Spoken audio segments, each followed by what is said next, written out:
Jusqu'à maintenant, on a fait en sorte de créer la première version du produit à partir des observations qu'on a faites sur le marché et des conversations qu'on a pu avoir avec les utilisateurs. Et on a fait en sorte de pouvoir traquer leur comportement et de leur poser les bonnes questions pour comprendre leurs besoins. Maintenant, tout l'enjeu, il va être de créer ce qu'on appelle un feedback loop. Donc vraiment une boucle de feedback où on va parler aux gens en continu et ensuite décider en fonction de ce qu'ils nous disent, de ce qu'on va construire dans le produit au fur et à mesure.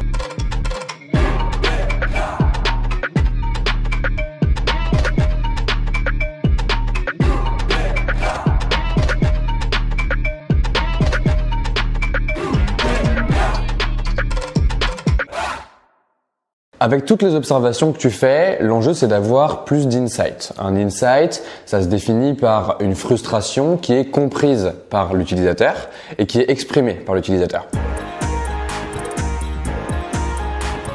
Ces insights, ils vont te permettre d'améliorer constamment ton produit et d'être dans une dynamique où la résolution du problème est toujours de plus en plus forte. Et dans cette dynamique-là, tu vas aller chercher de plus en plus de parts sur ton marché pour pouvoir faire grossir ta boîte et être en croissance. L'objectif de mettre en place ce feedback loop, c'est d'arriver à trouver ce qu'on appelle un product market fit. Donc c'est une correspondance entre le produit et le marché qui fait que quand tu vas parler à quelqu'un qui est sur ton marché, à chaque fois que tu vas lui parler de ta solution, de ton produit, il va dire « Ok, j'achète, ok, j'ai vraiment envie d'utiliser ce truc-là ».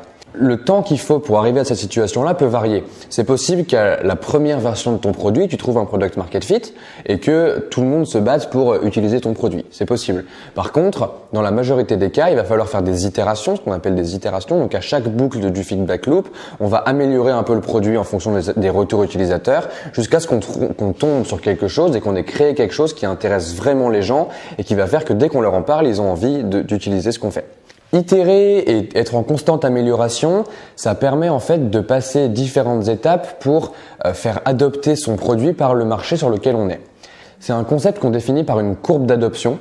C'est très bien expliqué dans un livre qui s'appelle Crossing the Chasm, qui a été écrit par Geoffrey Moore et qui en fait explique cette théorie-là, qui dit qu'en fait, pour attaquer un marché, tu vas d'abord devoir commencer par attaquer les gens qui sont ce qu'on appelle des innovateurs. Ils représentent 2,5% de la population d'un marché et c'est les gens qui sont excités par le simple fait que tu crées quelque chose de nouveau. Donc en fait, eux, ils cherchent pas quelque chose de pratique, quelque chose de bien fait, dans les détails, léché, etc. Ils cherchent quelque chose qui est nouveau. Ça, c'est les innovateurs. Ensuite, une fois que tu as converti en gros ces 2,5% du marché qui sont les innovateurs, tu vas aller chercher ce qu'on appelle les early adopters qui sont 13,5% du marché et qui en fait eux sont aussi excités par le fait que ce soit nouveau mais ont besoin d'un tout petit peu de preuves et de voir des innovateurs qui ont déjà commencé pour pouvoir se dire qu'en gros c'est le prochain truc cool et ils ont envie d'être là sur le prochain truc cool. Ça c'est les early adopters.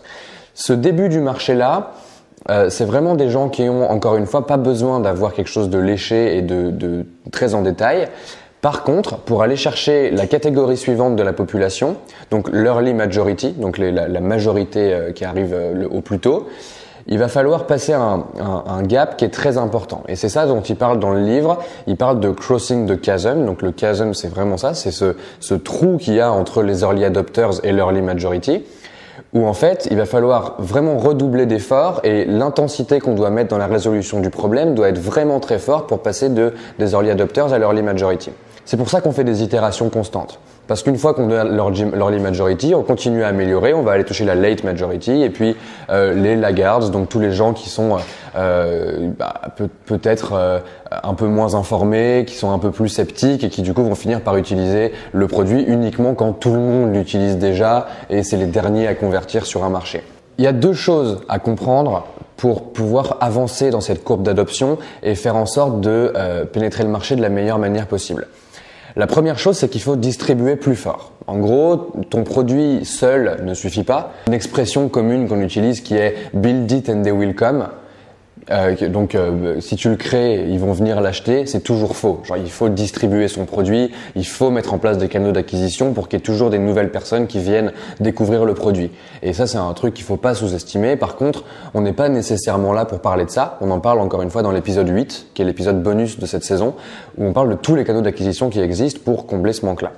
La deuxième chose, c'est qu'il faut faire en sorte que tes users deviennent amoureux de ton produit. Il y a une théorie qui a été popularisée par le CEO d'Airbnb, Brian Chesky, qui dit que c'est beaucoup plus facile pour toi d'avoir un produit que 1000 personnes aiment vraiment beaucoup, plutôt qu'avoir un produit qu'1 million de personnes aiment bien.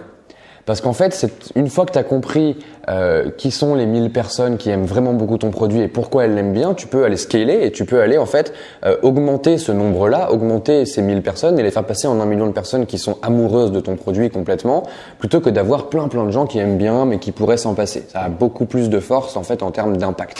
Le meilleur moyen de comprendre qui est vraiment amoureux de ton produit, c'est peut-être pas tout à fait ça le terme, mais c'est ça l'idée, c'est de leur demander à quel point ils seraient déçus s'ils avaient plus ton produit. Par exemple, Apple avait fait ça à une époque. Ils avaient demandé aux gens est-ce que vous seriez prêt à vous passer de votre iPhone et contre quoi vous seriez prêt à échanger votre iPhone. Dans 90% des cas, les gens disaient contre rien. Parce que l'iPhone était devenu vraiment indispensable. Et quand tu arrives à un niveau où ton produit, les gens sont prêts à ne rien échanger contre, ils ne sont pas prêts à le perdre au point qu'ils veulent rien échanger contre ça, c'est que tu as quelque chose de vraiment fort. Et ensuite, tu fais augmenter ce nombre-là. Pour arriver à ça et pour trouver et créer un produit qui a ce niveau d'intérêt de la part de ton marché, ça ne passe que par des itérations. Il faut améliorer constamment, écouter ce que les gens disent et prendre des décisions sur la meilleure façon d'améliorer le produit au fur et à mesure. C'est pour ça qu'encore une fois, et j'insiste tout au long de cette saison sur il faut parler à tes users tout le temps. Tes utilisateurs, tu dois être en contact permanent avec eux. Qu'est-ce qu'il faut regarder à ce stade-là, quand tu as déjà un produit qui existe et que tu as un tracking qui est en place et que tu as une communication avec eux, qu'est-ce qu'il faut regarder? Déjà, il faut se servir des observations qu'on a faites avec Mixpanel ou d'autres outils sur les données quantitatives et essayer de s'inspirer et de faire des hypothèses. Un exemple de ça, c'est chez Coup d'État, la façon dont on a amélioré le taux de conversion entre le moment où les gens s'inscrivent et où les gens regardent leur premier épisode. Pour donner un exemple de comment on prend des décisions sur ce qu'on va développer ensuite dans le produit chez Coup d'État, en fait, le mieux, c'est de vous montrer le process qu'on utilise. Genre vraiment, on a tout le temps les yeux dans la data, les yeux dans le Mixpanel, et en fait, on regarde où sont les opportunités de croissance, où on peut avoir une action qui va amener de la croissance forcément.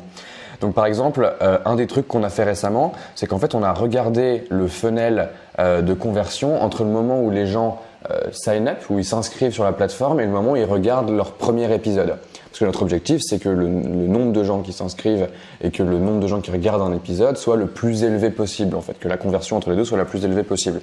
Donc si je vais dans Mixpanel, que je choisis un funnel et que je regarde le sign up funnel par exemple, hop, on voit que sur les 30 derniers jours, à peu près, on a 2742 personnes qui ont sign up et on n'a que 25,8% d'entre elles, donc 708 personnes qui ont regardé leur premier épisode après s'être inscrites. En fait, ça a quoi comme effet? C'est qu'on regarde ça et objectivement, on se dit il y a quelque chose à améliorer. En fait, mon point, c'est juste ça. C'est juste de dire que en regardant la data, on peut se rendre compte des problèmes qu'il y a dans le flow de notre app et essayer d'avoir des actions qui vont améliorer ça. Si on regarde en fait dans le temps l'évolution de ce taux de conversion, on va voir que là, il est un peu en baisse en plus. Donc, on va se poser la question de mais pourquoi est-ce qu'il est en baisse? Est-ce que c'est parce que les épisodes sont moins intéressants? Il faut vraiment prendre du recul et se poser la question de voilà, est-ce que c'est pas forcément lié au produit, c'est pas forcément lié vraiment à l'expérience, à des choses qu'on peut coder ou à des choses qu'on peut améliorer directement dans l'application, dans le site web, mais ça peut être des choses qui sont liées au business en général. Ça peut être il y a les vacances, il y a du contexte à prendre en compte, etc. Mais en tout cas, le fait de pouvoir voir ce funnel et de regarder les yeux dans les yeux la data et de se demander mais pourquoi ce chiffre il est tel qu'il est et comment on peut faire pour l'augmenter, c'est une très très bonne manière de prendre des décisions. Un autre truc qui est bon à savoir pour parler à ses utilisateurs constamment et prendre des feedbacks et ensuite à partir de la donnée qu'on récolte émettre des hypothèses, c'est de savoir comment les contacter de la meilleure manière. Pour ça, il y a un outil que j'adore, mais dont vraiment je suis fan, qui s'appelle Intercom et qui en fait fait beaucoup de choses. La plupart des gens connaissent Intercom juste parce que ça permet de mettre un chat sur un site, mais en fait il y a beaucoup plus de puissance que ça et le mieux c'est que je vous montre pratiquement à quoi ça ressemble. Quand tu fais des observations par rapport aux données que tu recueilles et que tu émets des hypothèses par rapport à ça, il y a tout le temps des moments où tu as besoin de parler à tes utilisateurs et d'engager la conversation avec eux, ne serait-ce que pour pousser l'observation un peu plus loin ou pour valider une hypothèse que tu as émise. Pour ça, au début, c'est assez simple parce qu'en fait, tu peux parler, tu le connais peut-être tous tes utilisateurs, tu leur parles régulièrement, ça peut être sur Facebook, sur WhatsApp, enfin voilà, tu as des canaux de conversation avec eux qui sont des canaux de tous les jours. Le problème, c'est qu'il y a un moment où à force de faire des feedback loops et à force de faire grossir la base d'utilisateurs de ton produit, tu vas plus pouvoir les contacter comme ça parce qu'ils seront trop nombreux. Donc, il va falloir utiliser des outils qui sont performants et qui te permettent de engager la conversation avec les gens de manière un peu plus automatique et de manière un peu plus efficace. L'outil que j'utilise pour ça, de manière générale, c'est Intercom. Intercom, c'est un outil dont je suis complètement fan. Ça fait, je pense, 4 ans que je l'utilise. Je m'en suis jamais lassé et à chaque fois qu'ils sortent quelque chose de nouveau, je trouve ça fou. Vraiment, c'est une boîte que je trouve exceptionnelle. Elle vaut 1,275 milliard. Ils ont levé 125 millions en série D récemment. C'est une boîte qui est devenue vraiment solide. Alors bon, je vais me faire taper peut-être un petit peu sur les doigts parce qu'on a une boîte chez The Family qui s'appelle Crisp et qui fait un outil qui est extrêmement similaire. Mais en fait, c'est mon point sur tous les outils. C'est que dans la plupart des cas, tu vas avoir des alternatives qui sont aussi viables en termes d'outils les unes que les autres. L'enjeu quand tu choisis un outil, c'est de choisir. C'est pas forcément de trouver le meilleur, c'est pas forcément de trouver lequel est le plus efficace, c'est vraiment de choisir parce qu'en fait, très souvent, sur un marché un peu concurrentiel comme celui-là, qui est le marché du marketing automatique, tu vas avoir plein d'outils différents et il faut juste en choisir un, se mettre dedans et pas nécessairement en sortir, à moins qu'il y ait une vraie raison d'en sortir. Mais j'avoue que entre Crisp et Intercom, je trouve que c'est équivalent et le fait de devoir sortir d'Intercom maintenant pour changer à Crisp, ça me paraît compliqué. Je pense que c'est une réflexion autour des outils qui est intéressante et qui est importante. C'est qu'il faut juste choisir, arrêter de se poser la question pendant 6 mois de est-ce que je vais utiliser ça ou ça, choisir et se mettre dedans. Maintenant, pour ce qui est d'Intercom, la feature la plus connue d'Intercom, c'est celle qui te permet d'avoir un chat en live sur ton site. En gros, ici, sur Coup d'État, on a une petite bulle en bas à droite du site constamment quand on est en train de naviguer sur le site. Et ça permet aux gens de cliquer dessus et d'engager une conversation avec l'équipe, peu importe qui. De notre côté, ce qu'on reçoit quand tu écris sur le chat, c'est des messages directement qu'on peut assigner à différents membres de l'équipe, donc soit à moi, soit à Nicolas, soit à Thomas, voilà, ça c'est l'équipe produit. Et en fait, on reçoit les messages. Donc là, on a un message, par exemple, bonjour à tous.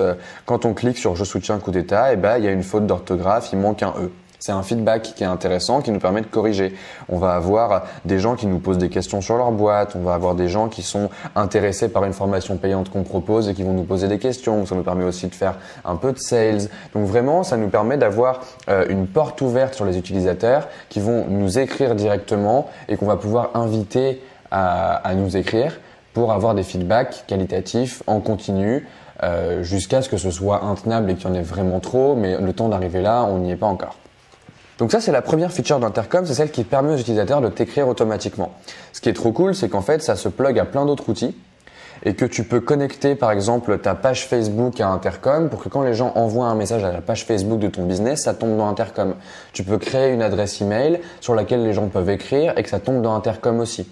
En fait, en gros, ça te permet de centraliser tous les points d'entrée sur lesquels les gens peuvent contacter ta boîte pour les mettre à un seul endroit et que l'équipe puisse gérer les conversations, que tu puisses te passer la balle d'un membre de l'équipe à l'autre pour régler un problème différent d'un utilisateur, etc., etc. Donc c'est extrêmement performant. Mais ça n'est qu'une feature d'Intercom. Et dans Intercom, il y a encore plus de trucs qu'on peut faire. Et pour moi, le truc qui est essentiel, c'est de comprendre comment fonctionnent les profils utilisateurs et les propriétés qui les définissent. Si on va dans plateforme, dans Intercom, ce qui est trop cool, c'est qu'en fait, tu peux dresser la liste de tous les utilisateurs qui utilisent ton service.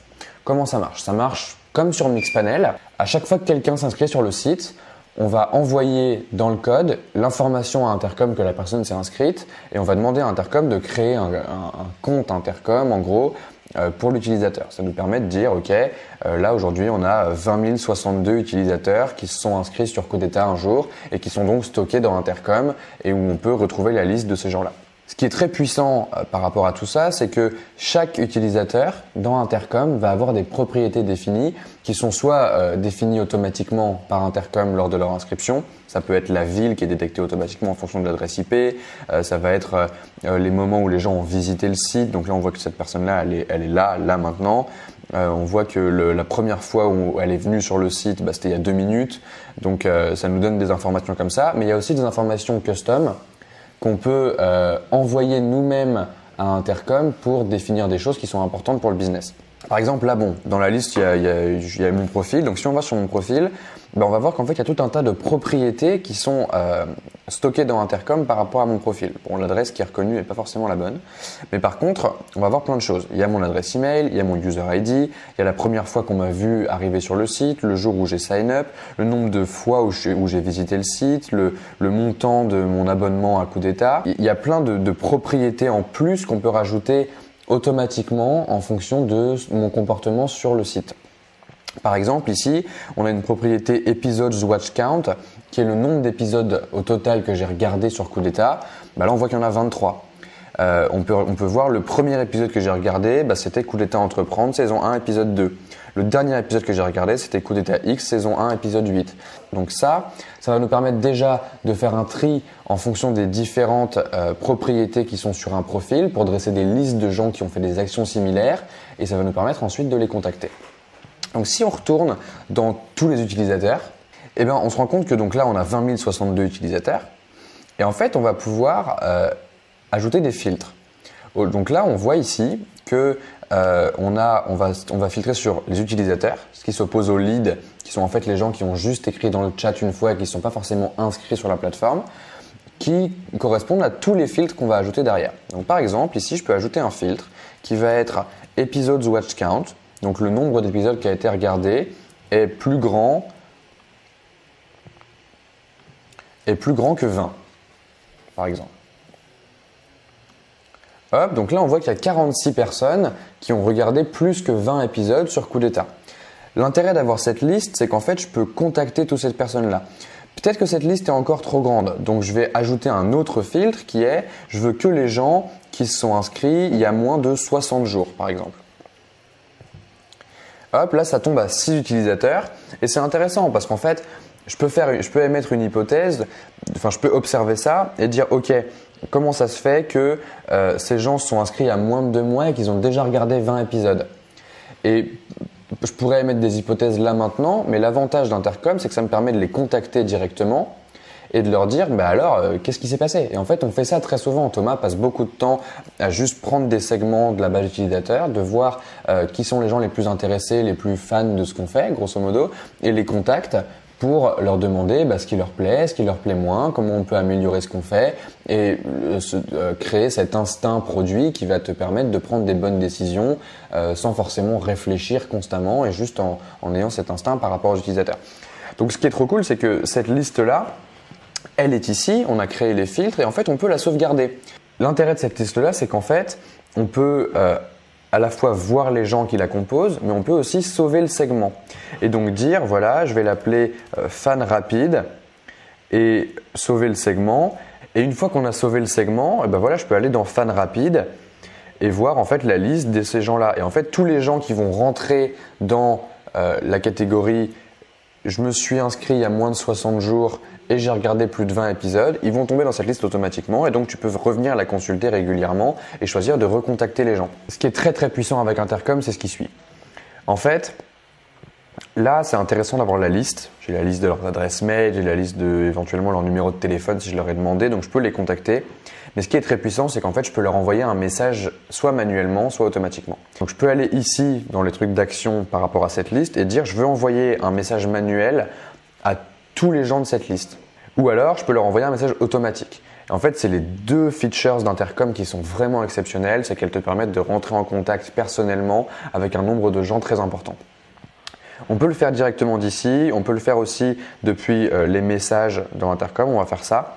Donc ici, si je vais dans Manual Messages, on va d'abord voir comment envoyer un message manuel à un certain groupe d'utilisateurs. Donc si ici, je fais Nouveau Manual Message, je vais avoir le choix entre envoyer un message in-app, donc qui, la prochaine fois que les gens vont se connecter, sur le site en fait va apparaître ici. Il va y avoir une bulle qui va apparaître et qui va envoyer le message que je propose. Ou alors ça peut être une grosse fenêtre. Enfin, il y a différents formats que tu peux utiliser sur Intercom.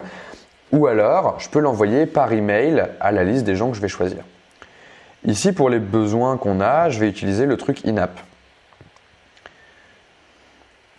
Donc, par exemple, ici, je vais l'appeler message de bienvenue.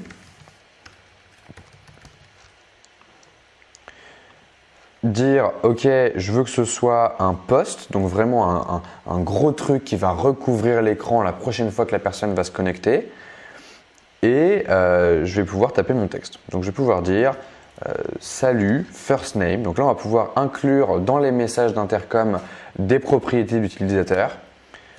J'ai vu que tu avais regardé, et là, hop, je peux inclure quelque chose comme épisode 12 watched count.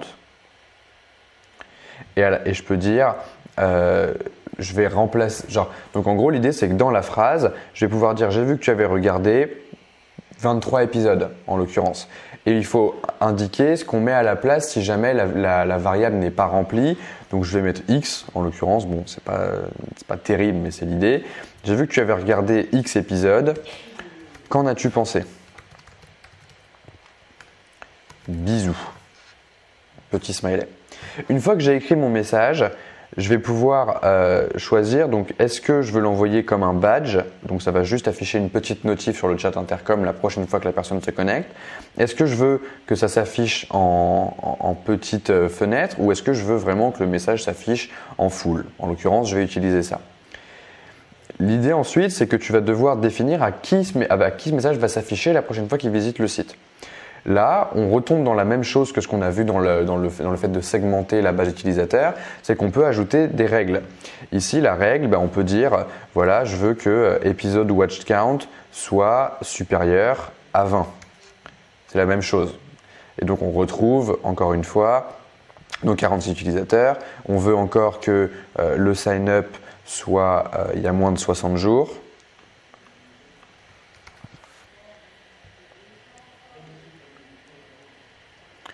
Il y a moins de 60 jours, donc on a les 6 personnes. Et donc, bon, je vais enlever ces propriétés-là et je vais mettre une règle où je vais juste faire en sorte que ce soit moi.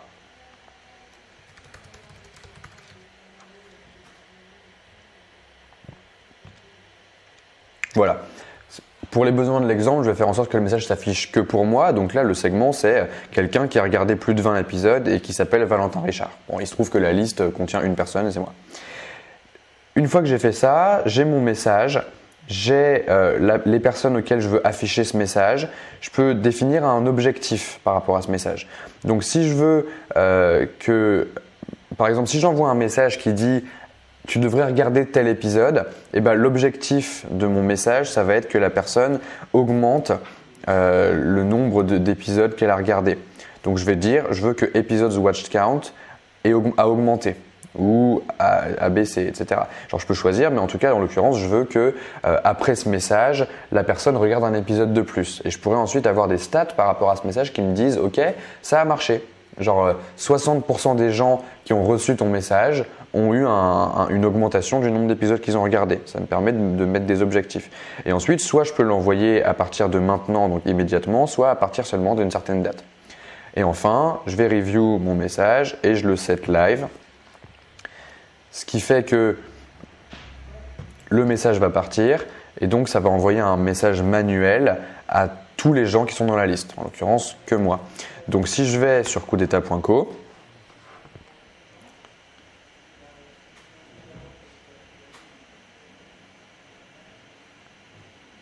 hop, le message s'affiche et il dit « Salut Valentin », donc ça reprend mon prénom.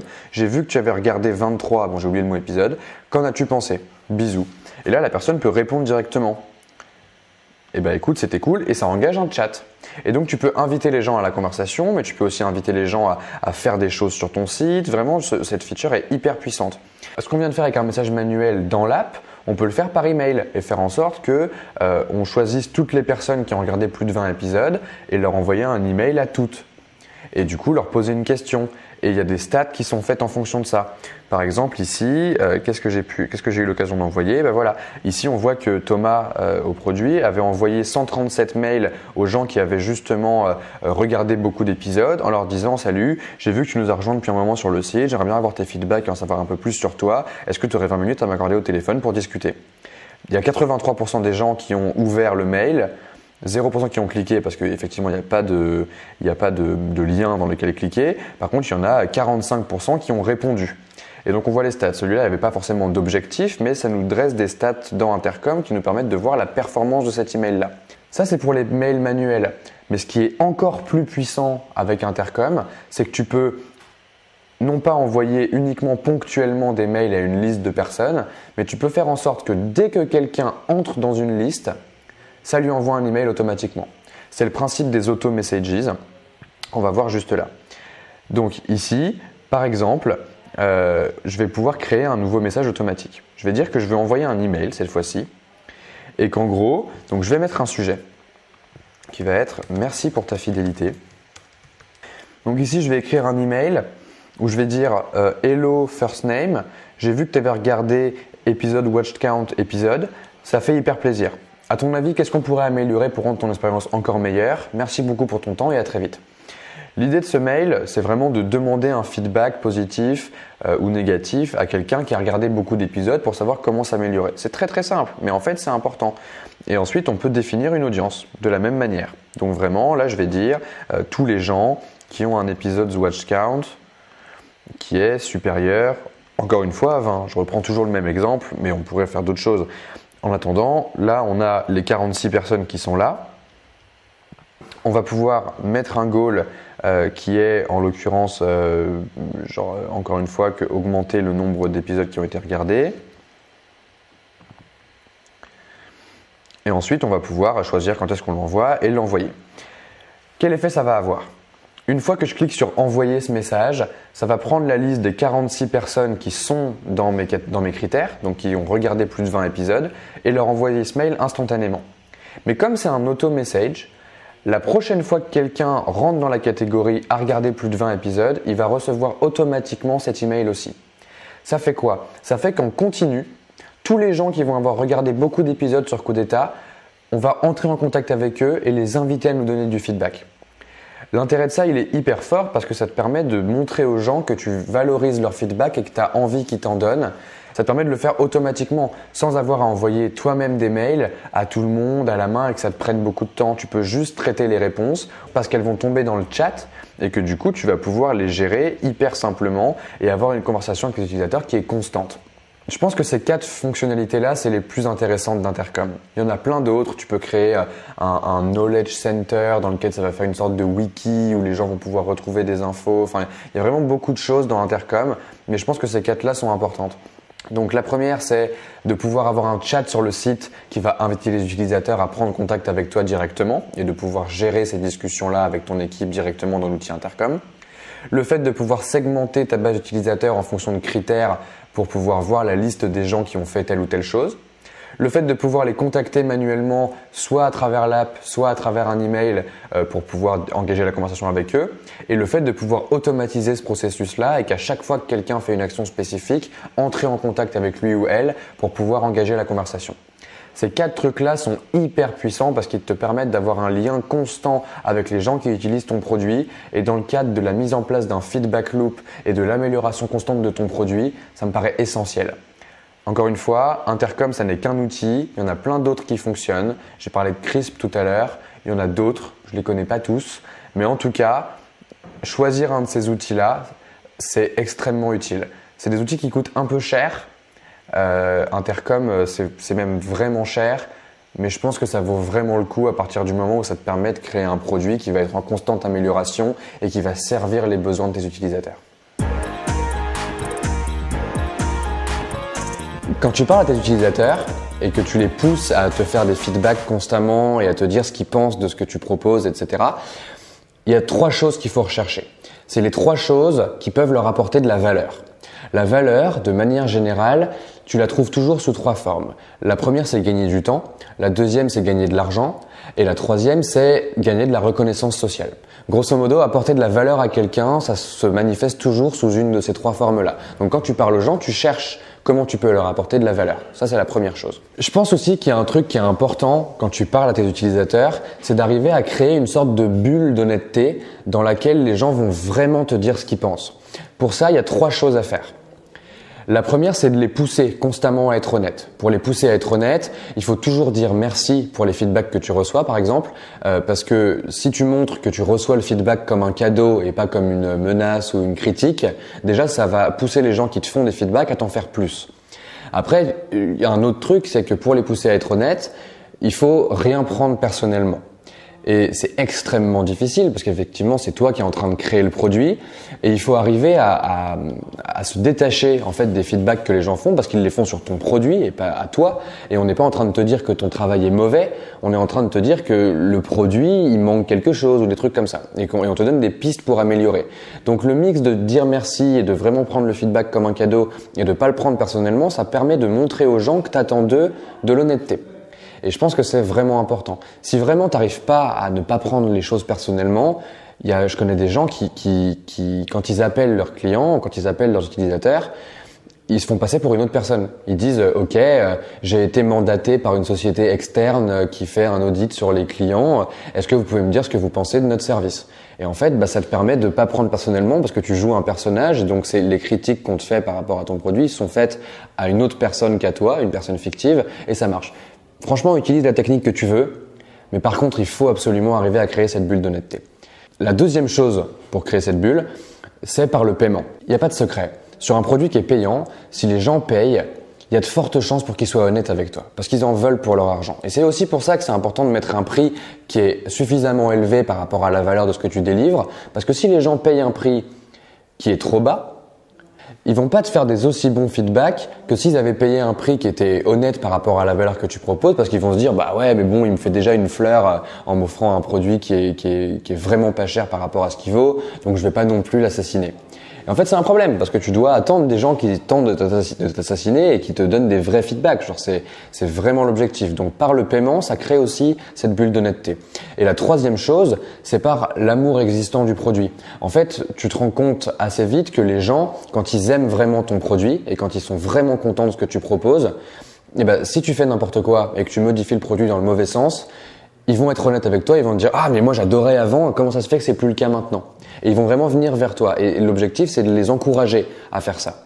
Et en faisant ces 3 choses-là, tu arrives à créer cette bulle d'honnêteté qui est extrêmement importante parce qu'elle te permet d'avoir des bons feedbacks et de les recevoir correctement. En même temps que tu fais ça, que tu prends des feedbacks utilisateurs et que tu es tout le temps en train de leur parler et que tu essayes de les rendre les plus honnêtes possibles et de les inviter à l'honnêteté, faut pas oublier de continuer à vendre et à pousser. Comme je disais, il faut distribuer, mais je pense que chaque occasion que tu as de discuter avec un utilisateur, c'est une occasion que tu as de lui vendre quelque chose en plus ou de lui faire amener un ami à utiliser ton produit aussi et en tout cas à participer à la croissance de ta boîte. Je pense que c'est vraiment important de faire ça tout le temps, constamment. Pourquoi ? Parce qu'en fait, il y a un principe qui est très important quand tu es dans une dynamique de feedback loop, c'est que le cash, l'argent que tu gagnes, doit driver les améliorations produits et pas l'inverse. Se dire que tu vas améliorer ton produit, donc les gens vont plus acheter, c'est toujours une erreur. Et c'est une erreur que Pierre, le CEO de Flat, a faite et il s'en est rendu compte. Et j'ai été lui demander un peu comment ça s'était passé et il m'a expliqué qu'en fait, post-product market fit, c'est très compliqué parce qu'il faut arriver à dire non et à prioriser les bonnes choses. Et surtout, prioriser les bonnes choses par rapport au business, donc les choses qui rapportent de l'argent. On va aller voir ce qu'il en dit. Salut Pierre.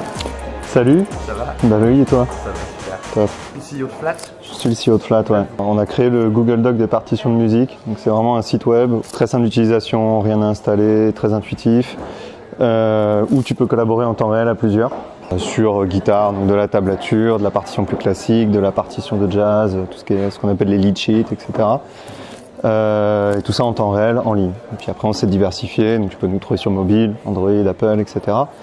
comme après dans différentes verticales du marché, comme l'éducation, le learning ou même de plus en plus la consommation aujourd'hui. Ok. Moi, j'aimerais bien qu'on se concentre aujourd'hui sur la façon dont vous itérez sur votre produit. Ouais, carrément. Vous amenez des améliorations à votre produit. Comment vous parlez à vos utilisateurs en fait pour comprendre ce dont ils ont besoin. Aujourd'hui, c'est quoi est-ce qu'il y a un process? Comment vous faites? Historiquement, et ce qu'on fait toujours aujourd'hui, même si on s'est un peu modéré pour pas y passer trop de temps, on a toujours eu un discours très on est là pour vous, vous pouvez nous parler quand vous voulez. C'est-à-dire, tu as quelque chose à dire, c'est dès le mail de bienvenue. Hit reply et parle-nous, etc. Et donc certains testaient, disaient vous êtes un robot? Non, je suis humain, j'ai des sentiments et je suis prêt à écouter tout ce que tu as à me dire. Et donc ça en fait, même si évidemment, heureusement, même tout le monde ne nous répond pas. Aujourd'hui on a trop de gens sur la plateforme, on pourrait plus. Ça fait qu'en fait, on a plein de gens qui disent ok ça, j'aimerais bien que ce soit différent, ça me plaît pas, ça j'aimerais l'améliorer, etc., etc. Donc évidemment dans le lot on trie. Il y a des trucs qui sont pas réalisables à court terme, ou il y a des trucs qui sont complètement idéalistes, pas besoin de faire tout ça. Et donc on va capitaliser, on va noter, et puis après selon la pertinence par rapport à ma vision et comment chaque associé, chaque employé la déploie, on voit et on décide si on a envie de s'aventurer là-dedans ou pas. Donc évidemment au tout départ c'était une position de luxe pour nous, parce que c'est-à-dire que notre roadmap de dev, parce qu'on était quand même 4 associés dev, était complètement défini par les retours utilisateurs. J'ai envie de ça, j'ai envie de ci. Donc, comme le produit il y avait tout à faire, c'était assez simple. Ok, cette semaine on va faire ça, on va faire plaisir à 40 mecs. Et évidemment, on appliquait cette règle de dire que pour une personne qui nous parle, il y en a entre 10 et 20 qui n'ont pas osé nous envoyer un message. Et on essayait comme ça de garder une échelle à peu près cohérente par rapport à la taille de la communauté. Donc au début c'était bien. Donc, pendant 2 ans, ça s'est passé comme ça, où c'était vraiment produit. Et on a drivé comme ça. Là aujourd'hui, maintenant que le produit est mature, on va avoir une position un peu plus différente, c'est-à-dire qu'on garde cette écoute, on capitalise dessus. C'est juste qu'on va pondérer aussi avec la notion de valeur ajoutée sur est-ce que c'est une feature que les utilisateurs ont envie de payer pour, sont prêts à payer pour, et est-ce que c'est une fonctionnalité qui est exigée ou pas par des utilisateurs payants. On va commencer à scinder les deux et voir à qui on va faire plaisir en premier. Donc évidemment, dans une logique de faut vivre, la boîte doit vivre, la boîte doit se développer, on va quand même prioriser tout ce qui peut amener sur du court terme de l'argent pour ensuite aller mieux servir l'intégralité de la communauté, quoi. Ok, donc là aujourd'hui il y a ce mail de bienvenue en gros pour créer un peu cette bulle d'honnêteté et faire en sorte que les gens se sentent à l'aise de vous donner des feedbacks. Vous faites quoi d'autre? Après ça va être tu vois, dès qu'on va annoncer quelque chose publiquement, c'est-à-dire sur le blog, dans un mail, une newsletter, ou même dans ce qu'on appelle les product updates qui vont être sur mobile, une push notification, ou sur le site web, une petite pop-up en haut. On va dire, vous avez un feedback, ça ne vous convient pas, ou juste vous aviez envie d'autre chose, dites-le nous. Et comme ça. Après, ce que je te dis là, c'est de moins en moins vrai. Pas qu'on le fasse plus, mais on va inciter un peu moins les gens à venir nous parler pour forcer vraiment du feedback qualitatif. Sinon, le travers dans lequel on est tombé il y a 6 mois, c'était 200 messages par jour. Sur des petites équipes comme la nôtre, c'est plus viable. Si chaque personne de l'équipe passe la moitié de sa journée à répondre, ce qui est très bien, on est un centre de support, on n'est plus une boîte qui est en train de se développer et d'essayer d'aller de l'avant. Donc évidemment, un message qui dit c'est de la base, je vous aime, on le prend et on dit merci, on envoie des cœurs. Il faut aussi comprendre que on peut plus non plus inciter tout le monde à nous envoyer ce genre de message. Vous mettez plus les call to action, genre écrivez-nous, ça fait qu'il y a... On les met, mais par contre, tu vois, dans l'application, on va plus dire t'as un petit feedback, écris-nous, tu vois. Ça, par exemple, le chat a été supprimé de Flat récemment. Parce qu'on s'est rendu compte que, en tout cas sur nos users, on fait du B2C, donc il y a énormément de personnes, le fait d'avoir un chat, pour un oui ou pour un non, les gens venaient nous parler. Mais des fois, ils avaient juste à cliquer sur Aide, taper leur recherche, ils avaient la même solution. Mais le fait d'avoir un chat, d'avoir ce sentiment de proximité, faisait que les personnes préféraient nous écrire, ce qui est légitime. Mais nous, en face, vu comment le business est organisé en termes de combien ils payent et combien on gagne, on ne peut pas non plus répondre à tout le monde. C'est-à-dire que dès qu'on leur disait il y a l'aide ici, ah oui, tiens, j'aurais dû regarder. Bon, là, à un moment, on s'est dit, tiens, c'est bizarre. Et en fait, on a commencé à comparer la qualité de ce qu'on recevait par chat et la qualité de ce qu'on recevait par email. Et on s'est dit, en fait, le chat va devoir à un moment partir, quoi. Ça ne change rien dans la logique et l'état d'esprit. C'est juste que plutôt que de se dire pour un qui nous écrit, il y en a 20 qui n'ont pas osé, c'est peut-être 1%.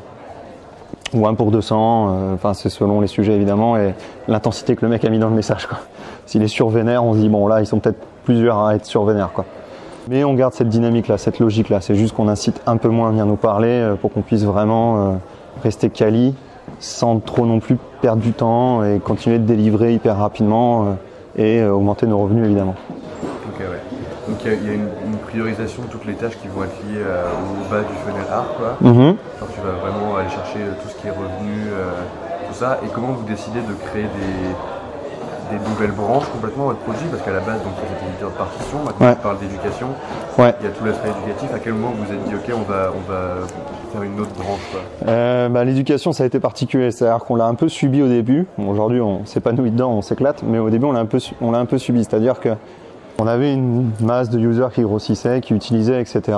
Et avec des demandes qui n'étaient pas du tout en accord avec comment on voulait créer ce produit. Et on se disait, c'est bizarre, ils veulent tous faire une recherche dans la librairie personnelle de partitions, par exemple. Je disais, mais c'est pas possible. Qui, en si peu de temps, peut créer 300 partitions? Soit le mec est hyper vénère et c'est un compositeur fou, mais à l'époque, l'état actuel du produit faisait que ces gens-là n'auraient pas été chez nous. Et je me disais, mince, et on commençait à parler, en fait, ils étaient profs, et on se disait, donc vous êtes prof, c'est quoi vos besoins? Et on discutait avec eux, et à un moment, on s'est dit, bon, faudrait peut-être leur faire un produit, en fait. Et on leur a fait un produit, et ils ont commencé à l'utiliser, ils ont commencé à basculer sur ce produit-là, etc. On a capitalisé sur tous nos acquis, et on a juste refait un peu le packaging, je dirais. Mais c'est comme ça qu'on est dû à commencer. Après, il a grandi, il a mûri, on a structuré des gens dessus pendant un moment, pour le développer, pour le maturer, etc. Là, on revient dessus aujourd'hui, pour aller plus loin, parce que on atteint des nouvelles étapes, que ce soit en revenus, que ce soit en taille d'équipe, etc. Okay. Mais c'est vraiment, voilà, on l'a subi au travers des feedbacks. Si on n'avait pas eu cette discussion avec nos utilisateurs, je pense qu'on aurait été un peu en train de pagayer à contre-courant, quoi. On aurait essayé de forcer des features à un usage qui est différent du bon, quoi. C'est intéressant parce que dans l'épisode 1 de cette saison, on parle du fait que tu dois choper un peu toutes les opportunités qui passent pour trouver un produit qui est intéressant. Carrément. Pour les gens en tout cas. Et là maintenant, donc, c'est une autre phase. Genre tu dois penser différemment. Ouais, carrément, c'est une autre phase. C'est-à-dire qu'il faut... je sais pas si toutes les startups ont comme nous cet afflux d'opportunités qui sont à peu près sur le papier tous viables. Parce que nous, tu vois, on est dans une vieille industrie, donc le learning, apprendre la musique, c'est pas un truc nouveau, c'est un truc vieillissant, pas sexy. L'éducation, même si ça s'est un peu cassé la gueule, l'éducation de l'école, l'éducation de la musique à l'école, ça revient très fort. T'as les GAFA qui poussent énormément dessus, etc. Ça se démocratise énormément. Donc tu vois, boum, on a déjà 2 marchés où, si tu fais un minimum de maths, tu te dis ok, il y a de l'argent à gagner. Mais en plus, on a historiquement le pourquoi, la problématique à laquelle on voulait répondre en démarrant ce truc-là, qui était de dire la compo à plusieurs, elle est difficile et un outil plus simple, pas du tout avancé, abordable en termes de prix et d'expérience utilisateur, ça peut casser la baraque. Il est là aussi et il plaît aux gens. Après, on a juste scalé un peu tout ça, bidouillé pour aller chercher d'autres verticales. Donc, il faut, on les a captés, on les comprend, on continue d'apprendre. En discutant avec nos users, on comprend toujours un peu mieux le marché, ses problématiques, les challenges. Mais par contre, il faut pas juste faire des petits sauts de puce dans tous les sens, mais il faut rester consistant, il faut rester dense et se dire, ok, ça, si je structure ça et que ça me rapporte de l'argent, je peux financer le suivant. Parce qu'on n'est pas dans une dynamique, en tout cas nous, on n'est pas sur du venture où on a de l'argent qui arrive et on peut financer la next step au travers de l'argent pris en investissement, quoi. D'augmentation de capital, donc on est obligé d'avancer en fonds propres et donc là ça te force à être structuré. Tu peux pas, tu peux si tu as beaucoup de chance ou si la demande est tellement forte qu'en fait même si ton offre est pas hyper adaptée, il y a suffisamment de gens qui payent pour. C'est pas notre cas, donc il faut rester dense. Tu prends la step 1, ok, donc nous c'était l'éditeur pour les individus, un par un, ils sont prêts à payer, on s'en rend compte, en fait on serre la vis, on dit ok, maintenant soit tu payes, soit tu peux vraiment pas beaucoup l'utiliser et basta. Et en fait, on a flippé dessus, mais en fait, les gens payent. Ils sont prêts à payer, ils n'ont pas envie de partir. Et boum, tout de suite, les revenus, c'est radical. Sur des volumes d'utilisateurs à échelle comme nous, tout de suite, on fait x5 en revenus. Et boum, x5. Et puis là ça change d'échelle. Mais au moins, ça te force à être très, très factuel et te dire, ok, j'avance, oui, mais parce que je me suis donné les moyens d'avancer, quoi. J'y vais pas en mode... Allez, y a toujours un peu de ça passe ou ça casse, mais plus tu grossis, et nous, tu vois, aujourd'hui, on est suffisamment gros pour se dire, on peut pas non plus faire tout et n'importe quoi, parce qu'on a une responsabilité vis-à-vis de notre communauté, on a une responsabilité vis-à-vis des gens qui nous utilisent au quotidien, Et on peut pas péter une durite et allez les gars, on a tout changé parce qu'on a envie de faire un AB test, quoi. Là, bon, tu peux pas non plus te permettre de faire ça, quoi. Donc, ouais, t'es forcé au focus, t'es forcé à être consistant dans ce que tu fais. Il y a un mix de parler aux gens Ouais. un peu continuellement et trier ces feedbacks-là pour avoir que les plus pertinents, Ouais. observer la data, et du coup, ça te permet, si tu le fais constamment sur un sujet précis, de choisir ce que tu vas développer ensuite. Ouais, je pense que tu vas développer une vraie culture de ton sujet qui fait que tu vas pouvoir imaginer, et en tout cas, si on se dit que c'est de l'intuition, avoir des intuitions qui sont bien plus fiables que d'autres, quoi. À chaque fois, tu vois, pour l'instant, je me gourre pas. C'est-à-dire, j'ai une intuition, on fait ça, je confronte aux associés, je dis voilà, j'ai réfléchi à ça, voilà la façon dont j'ai réfléchi pour arriver à cette idée-là. Qu'est-ce que vous en pensez? Ah ouais, c'est logique, effectivement, bien vu. Bon, vas-y, on tente, tu vois. D'où l'intérêt d'être tout le temps connecté au terrain, au business. Ouais, tout le temps d'accumuler, tu vois. Et après, et c'est pour ça qu'en fait, de plus en plus, je me dis, ok, si je veux faire la même chose sur notre produit d'éducation, par exemple, ça veut dire que je vais devoir passer du temps, le nez dans le sujet, en opérationnel, à la discussion, plus que ce que je fais aujourd'hui en tout cas, et d'arriver à ça. Ou alors, je structure une équipe avec des gens qui passent tout le temps. Et évidemment, moi, j'ai quand même accumulé des connaissances dans le temps et qui me confrontent et qui me disent, bon voilà, on a consacré 10 heures sur le sujet, voilà notre sensation, qu'est-ce que t'en penses? Et moi, en fait, j'ai juste économisé ces 10 heures de réflexion et après, j'accumule le fruit de leur travail et je dis, bon, bah en fait, on part à droite, on part à gauche, on va tout droit, etc., etc. Mais ça, encore une fois, c'est drivé. C'est drivé par ta communauté et ça doit être évidemment drivé aussi par les revenus que tu es capable de générer, quoi. Parce qu'il faut vraiment construire un truc périn dans le temps, quoi. C'est gagner de l'argent, Ouais. grossir, il y a un moment où tu es bloqué. Ouais, et puis c'est surtout qu'en plus, tu vois, par exemple sur l'édu, bon, qui traîne, tu vois, notre produit d'éducation, on voulait refaire tout pour fin mars, etc. On n'a rien fait, ça ne nous empêche pas de le vendre. Je continue de le vendre, évidemment, bon, bah, les feedbacks s'accumulent, c'est toujours les mêmes, on le sait. Dans un sens, ça nous conforte dans l'idée que tout ce qu'on s'était dit, c'est bien, mais en fait, on augmente notre base de users payants.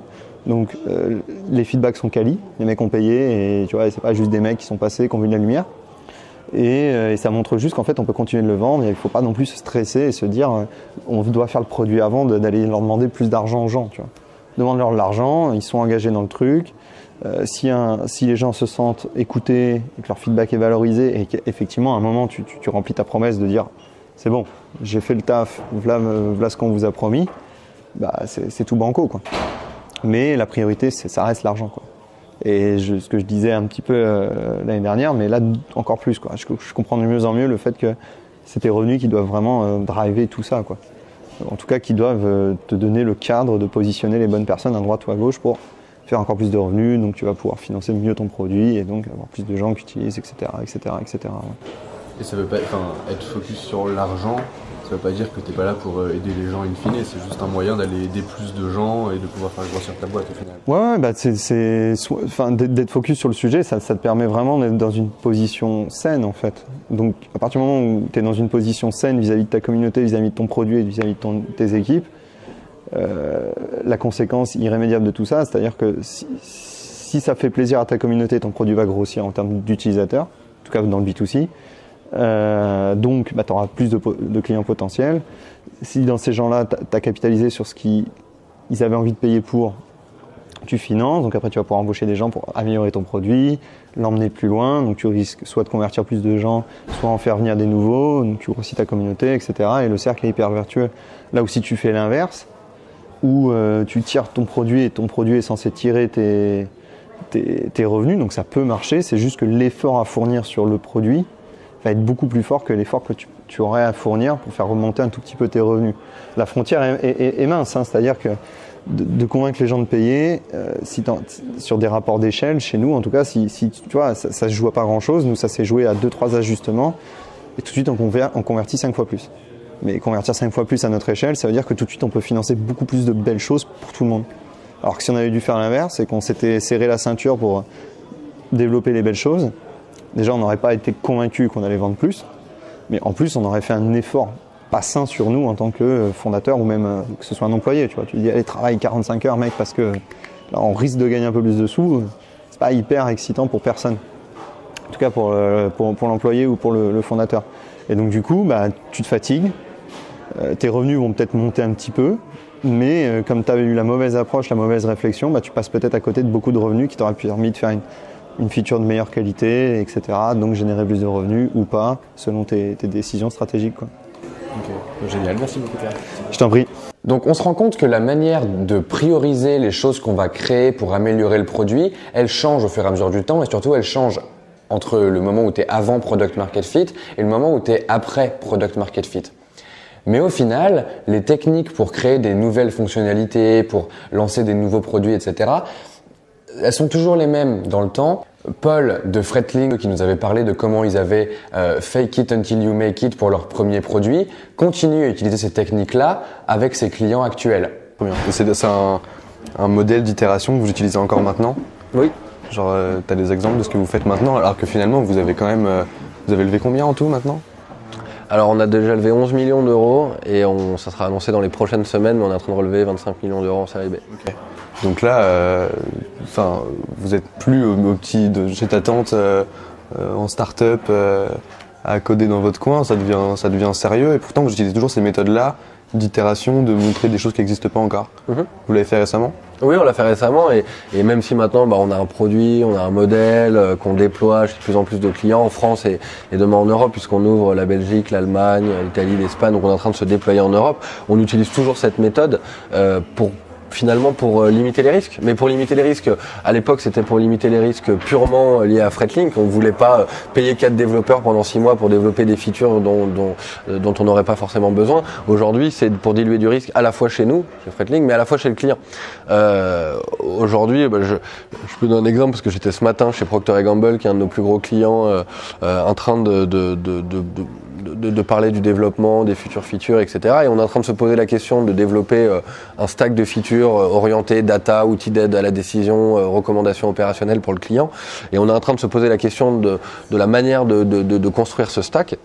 Et on avait soit la possibilité de mettre 5-6 développeurs pendant 6 mois dessus et de développer tout le stack, mais en itérant dessus petit à petit, mais en tout cas d'investir directement pour le coder en dur, soit d'utiliser des outils en bootstrap pour essayer de déjà tester l'idée, voir si les recommandations étaient pertinentes et s'il y avait de l'avenir dans cette idée, plutôt et de prendre eux des engagements chez eux puisque du budget, validation évidemment ça implique de la bande passante en interne chez eux et du budget, et chez nous de payer des développeurs pour travailler sur des nouveaux produits ou des features alors qu'on n'a pas vraiment la garantie que ça, il y a du ROI, il y a une vraie valeur ajoutée à les apporter ces features, et donc on a encore maintenant sur cet exemple-là décidé d'utiliser des outils en bootstrap pendant 1 mois ou 2 pour simplement démontrer une approche héroïste et démontrer qu'il y avait de la valeur dans ce qu'on était en train de développer, et dans 2 mois on fait le point avec eux, si c'est bon, et on fera le développement et eux s'engageront d'ailleurs à payer une partie du développement de ces fonctionnalités. Et donc là pour le coup vous leur avez pas, c'était pas fake it until you make it quoi, genre vous leur avez dit clairement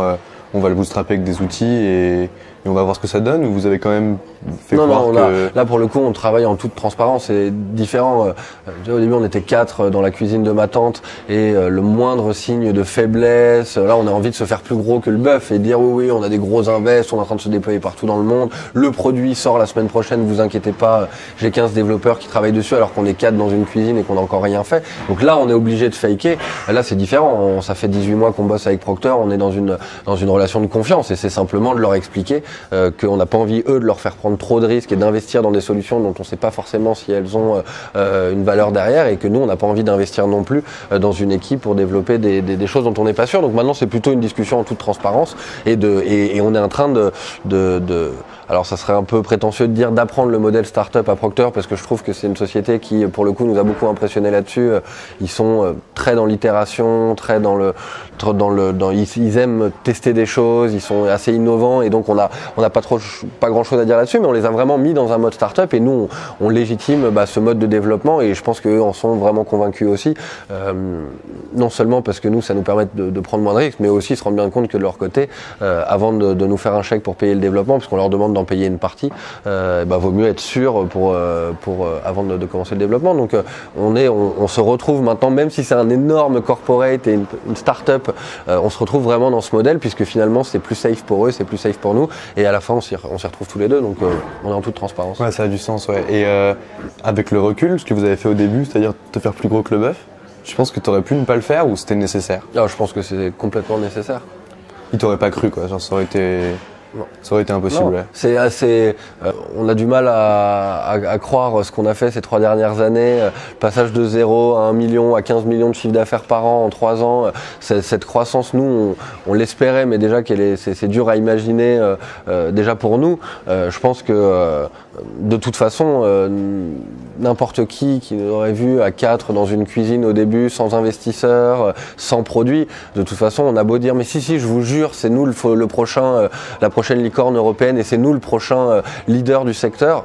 Non pas qu'ils le mettent complètement en doute, mais il n'y a pas grand chose au début, donc ils ont forcément du mal à y croire. Donc il faut réussir au début à trouver un peu les petits tips, il faut être malin un peu au début pour que la première personne vous fasse confiance. C'est comme en boîte, hein. Ah non, vous n'êtes pas VIP, comme dirait Gad Elmaleh, c'est une soirée VIP, vous rentrez pas, ouais, mais laissez-moi rentrer une fois, peut-être qu'une fois après, une fois ou deux, je serai VIP et je pourrai rentrer. Donc c'est pareil, on vous donne pas de contrat si vous n'avez pas déjà travaillé avec des clients dans le secteur. Bah oui, mais si à un moment donné on peut pas commencer. Donc il faut être un petit peu malin pour aller chercher les références au début, aller chercher la crédibilité finalement.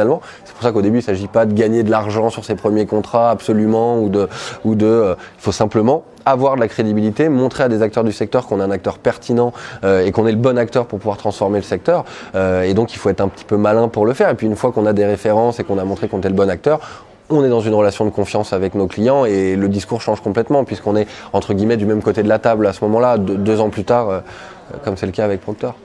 Ok, bah trop cool, merci beaucoup. Eh ben, merci à toi, Val. La conclusion de ça, c'est quoi?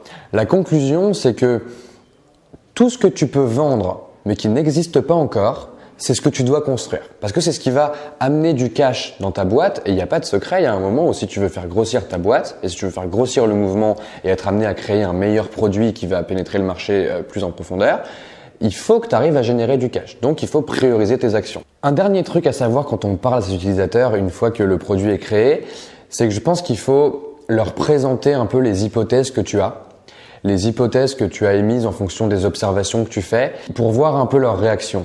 Et ce que tu cherches dans ces cas-là, c'est une excitation réelle.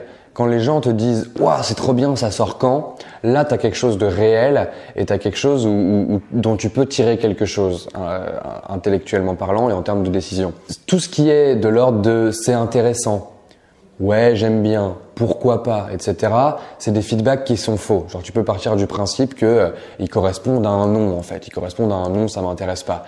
Et je pense que c'est important aussi de prendre ça en compte parce que si tu veux parler à tes utilisateurs et comprendre de quoi ils ont besoin pour améliorer ton produit, il faut pas écouter les mauvais feedbacks. Et les mauvais feedbacks, c'est ceux qui sont pas vraiment émotionnels, vraiment forts, finalement.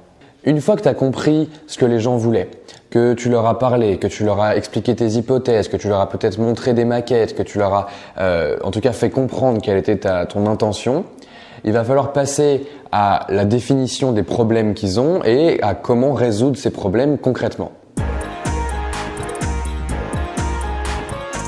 Pour ça, je pense qu'il y a quelque chose qui est très important et qu'il faut jamais oublier, c'est qu'il faut créer des expériences. Pour créer des expériences, quand tu vas améliorer ton produit, il faut toujours te poser la question du contexte dans lequel ton utilisateur va évoluer au moment où il va utiliser ton produit. Pour définir un contexte, il n'y a que 5 questions à se poser, mais il faut tout le temps se les poser. C'est qu'est-ce que je propose concrètement?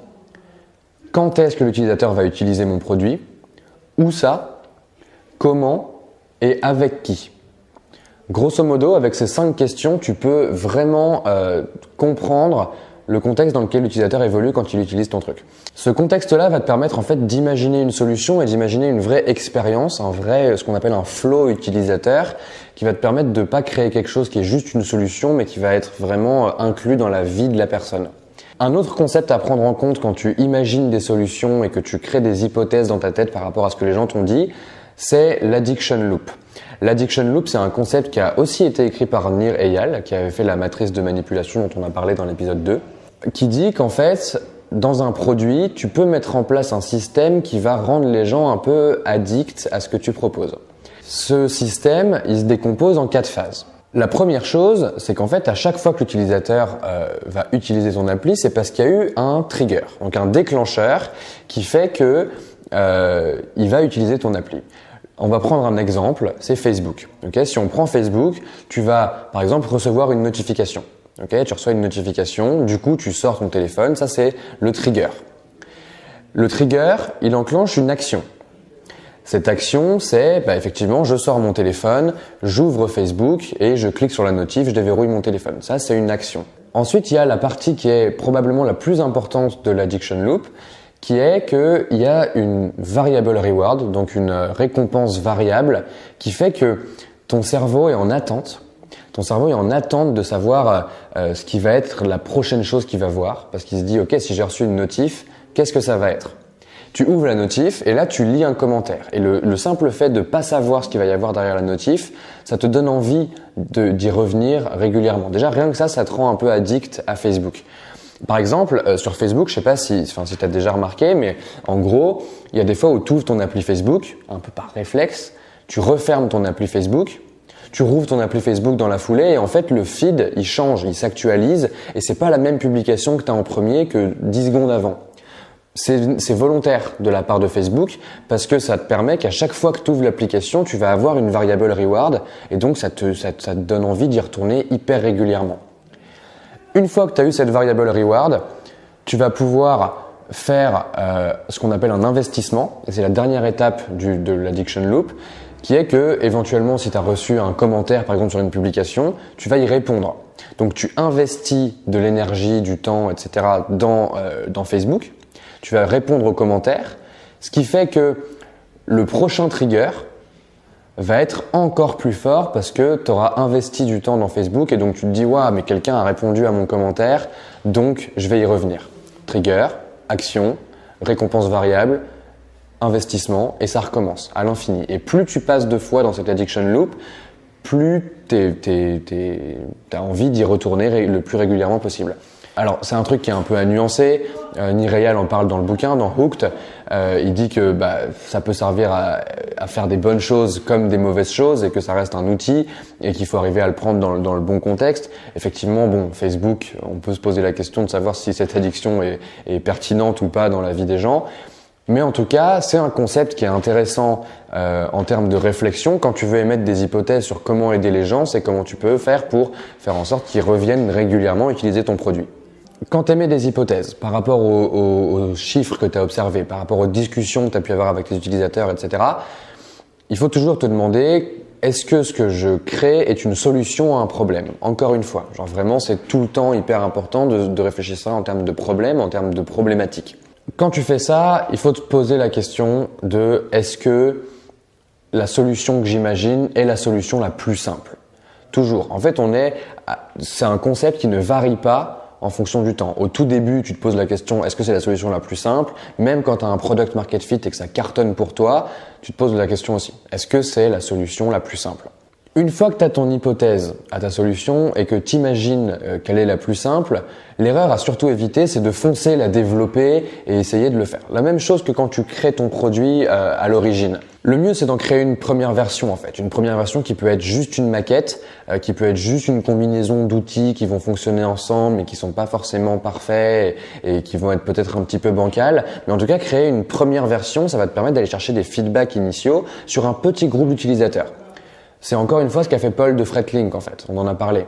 Le fait de tester sur un petit groupe d'utilisateurs, quand on a beaucoup, tu vas tester sur un petit groupe pour voir si cette nouvelle fonctionnalité est intéressante pour eux, ça a deux effets. Le premier, c'est que ça te permet de pas passer trop de temps à développer des features qui servent à rien. Donc effectivement, ça a de la valeur. Et le deuxième, c'est que les gens sont contents en fait de participer à la création du produit.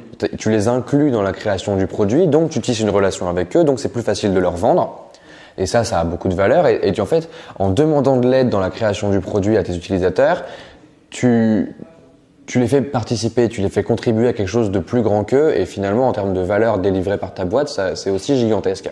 Pour illustrer cette histoire d'itération sur des petits groupes de personnes, on peut parler de Facebook. Facebook, il y a forcément des moments où tu t'es rendu compte qu'un pote à toi avait une fonctionnalité sur Facebook que tu n'avais pas toi.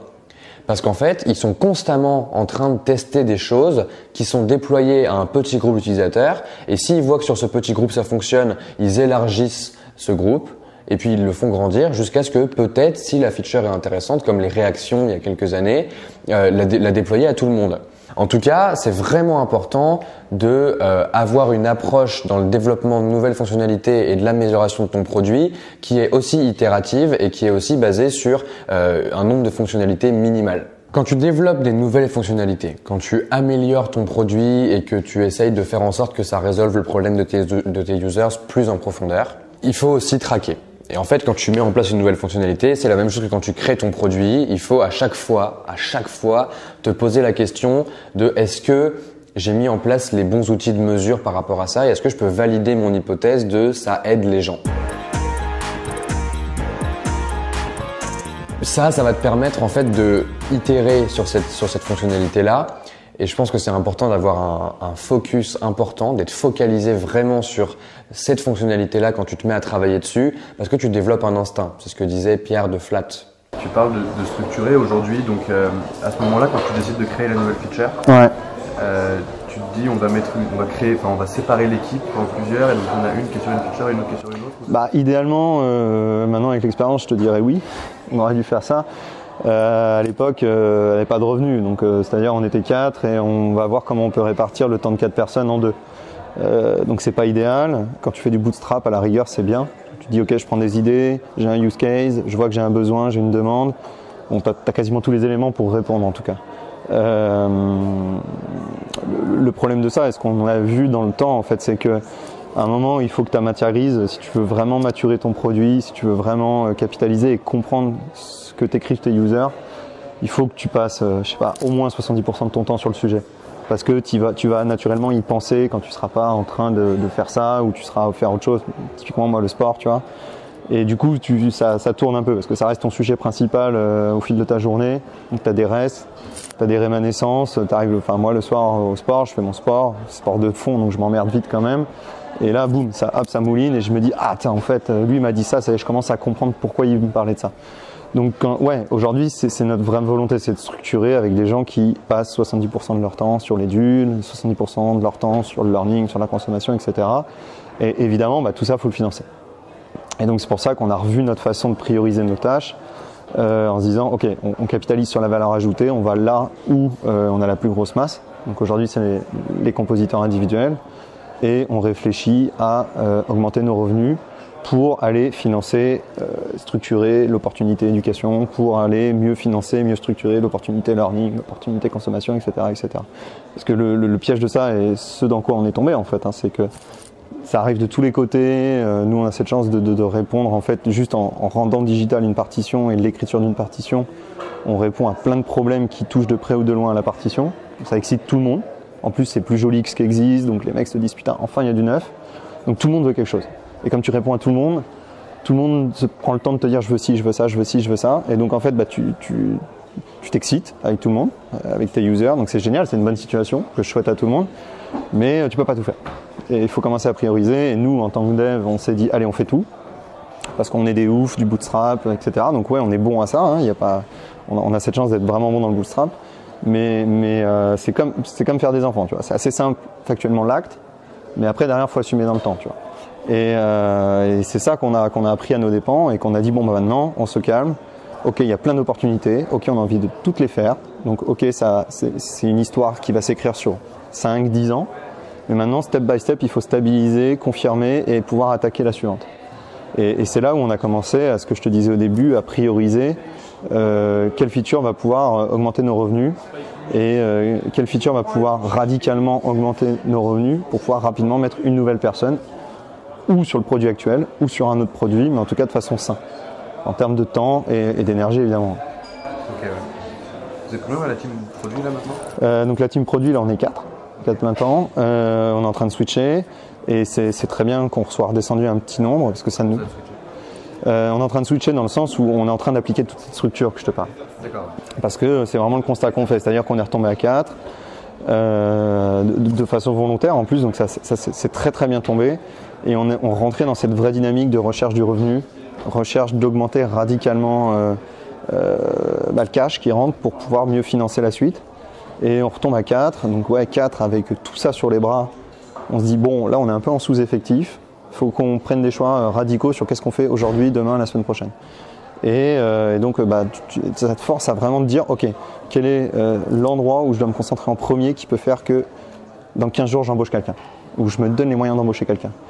Donc là ça fait peur parce que tu te dis bon si je me gourre je risque peut-être de déplaire à des gens, donc diminuer ma croissance ou autre chose, mais t'as pas le choix. Tu dois apprendre à dire non en fait. Tu dois apprendre à dire non, mais tu dois surtout apprendre à te modérer, je dirais. Enfin, nous, en tout cas, c'est notre travers. C'est comme on sait délivrer très vite un produit, on a tendance à dire allez, on y va. Et sauf qu'en fait, il faut s'en occuper tous les jours. Il faut réfléchir parce que typiquement, là, on a radicalement augmenté nos revenus et ça s'est joué sur 4 détails qui auraient pu être faits il y a un an. Mais tu vois, et c'est là où je me suis dit putain. Si j'avais mis vraiment 70% de mon temps et de ma matière grise sur ces détails, je les aurais spotés il y a un an. Et donc, en fait, ça ferait un an que je serais en train de financer, restructurer plus sainement tout ce que je suis en train de te parler. Et donc, bon, faut pas se flageller, faut pas vivre dans le passé. C'est comme ça, c'est une belle leçon. Et là, on capitalise dessus. Et à chaque fois qu'on se dit, on a un feedback qui dit, putain, si je pouvais avoir ça, par exemple sur l'éducation, on a eu plein d'idées, on a mis tout à plat sur une roadmap qui aurait dû déjà être faite, mais on a dit non, on se concentre, on reste focus. Et t'as un prof qui arrive et qui nous dit j'adorerais avoir ça rendrait ma vie meilleure. Bon, ça confirme ma vision. Genre, je suis content, je commence à me dire allez les gars, on s'y met là. Et du coup, vu que tout le monde capitalise sur cette leçon, hop, t'as Vincent qui me dit restons focus. On se disperse pas, on continue de monter nos revenus, on ira chercher un mec super bon qui bossera que sur ça lui fera plaisir, et on fera du dev, et on fera de l'OP, ou on fera ce qu'il y a besoin en premier, quoi. Et c'est pour ça que on se flagelle pas, on capitalise dessus et on le réapplique au quotidien, quoi. En traquant et en suivant l'utilisation que font tes utilisateurs de ce que tu proposes, de cette nouvelle fonctionnalité, tu vas pouvoir continuer à la développer jusqu'à ce que ce soit hyper satisfaisant. Déjà, les gens que tu vas avoir en bêta test ou qui vont pouvoir tester ces nouvelles fonctionnalités, ils seront très contents de le faire parce que c'est potentiellement des innovateurs ou des early adopters et qu'en fait, ils vont être très contents de tester la feature, même si potentiellement elle va pas vraiment les aider, mais ils auront envie de voir parce qu'ils sont curieux. Au final, ton but, toi, même s'ils sont curieux et qu'ils ont envie de tester ces trucs-là, c'est de vérifier si effectivement le produit, la nouvelle fonctionnalité règle vraiment leurs problèmes, parce qu'ils seront quand même contents. Mais toi, ton but, c'est de chercher si c'est vraiment utile pour eux. Pour ça, il faut encore que tu poses des questions et que tu observes le comportement. Et puis, il y a tu peux mettre en place des objectifs et vérifier si ces objectifs sont atteints. Et si c'est le cas, c'est bon. En tout cas, une fois que c'est satisfaisant en termes de métriques et d'observation et de discussion avec les utilisateurs, tu peux lancer la nouvelle version de ton produit. Une fois que tu l'as fait avec un petit groupe de personnes, que tu as bien traqué, que tu as bien observé, que tu as des chiffres et que tu peux factuellement dire ça marche, là tu peux le déployer à un plus grand nombre de personnes, à une plus grande base d'utilisateurs qui va du coup pouvoir profiter de ce produit qui a été créé un peu discrètement sur le côté avec un petit nombre de gens. Cette étape-là, elle correspond à quoi? Si tu fais du logiciel, si tu fais un SaaS ou quelque chose comme ça va vouloir dire mettre en production. En fait, tu vas avoir une bêta qui potentiellement est une version à part de ton site sur une autre adresse sur laquelle les gens vont tester des choses. Et puis ensuite, tu vas mettre en production et donc toutes ces choses qui ont été testées, sur lesquelles on a itéré au fur et à mesure, paf, elles passent en production, ce qu'on appelle en production, pour la majorité des utilisateurs, pour tous finalement. Si tu fais du hardware, si tu fais du textile ou si tu fais des iPhones par exemple, il va falloir que tu sortes une nouvelle version. En fait, finalement, mettre en production en logiciel, ça correspond à sortir un nouvel iPhone. L'iPhone, à la base, c'est vraiment la version la plus basique de ce qui existe, l'iPhone 1. Il y a vraiment énormément de fonctionnalités qui manquent et en fonction de ce qu'ils observent qui est la détresse la plus importante dans l'absence d'une fonctionnalité pour les utilisateurs d'iPhone, Apple décide de sortir un nouvel iPhone avec des fonctionnalités en plus. Et donc ça, c'est comme ça que tu itères en fait au fur et à mesure, c'est en sortant des nouvelles versions de ton produit après les avoir testées sur un petit groupe de personnes. Et l'idée, c'est que ça, tu le fais en boucle. Une fois que tu l'as fait une fois, tu recommences. Et puis ensuite, tu recommences. C'est cyclique. C'est le principe du feedback loop, c'est que c'est cyclique. Le but, c'est qu'à chaque itération, t'améliores ton produit pour faire en sorte qu'il règle un petit peu plus le problème de tes users et donc qu'il intéresse de plus en plus de gens sur la courbe d'adoption. Plus tu fais ça, Plus le nombre de fois où tu passes la boucle d'itération et le feedback loop, plus tu augmentes tes chances d'avoir un nombre de gens importants qui vont vouloir utiliser ton produit. C'est tout le principe de la courbe d'adoption et c'est un travail qui est répétitif, qui est long et où en fait tu dois constamment apprendre des choses, constamment construire des choses, faire des erreurs, apprendre, dont on parle pas souvent parce qu'en fait c'est pas la partie la plus sexy de la création d'un produit, pas du tout, mais par contre elle est essentielle et cette partie-là, cette itération constante, je connais aucune boîte qui a réussi à créer un produit exceptionnel sans passer par là en fait. Même Apple a dû sortir 18 téléphones pour arriver au niveau des iPhones qu'on connaît maintenant et desquels la plupart des gens sont extrêmement contents et contre lesquels les gens seraient prêts à rien échanger. Il y a un niveau d'attachement à un iPhone qui est très très fort.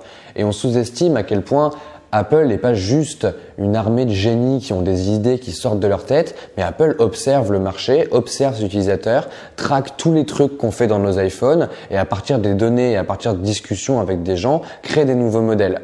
Et ça, c'est vraiment un concept très important dans la création d'un produit une fois que tu as lancé ta première version. Maintenant qu'on sait tout ça, maintenant qu'on sait itérer, prendre des feedbacks, mettre en place ce feedback loop et faire en sorte d'améliorer constamment le produit, il y a une autre problématique qui vient s'insérer qui est de le faire le plus efficacement possible. Comme je disais, l'objectif c'est de passer le plus de feedback loops possible. Donc comment on fait pour s'organiser de la meilleure manière pour faire en sorte d'abattre le plus de taf possible et d'aller le plus rapidement possible vers un produit qui est exceptionnel? C'est ce qu'on va voir dans l'épisode 6.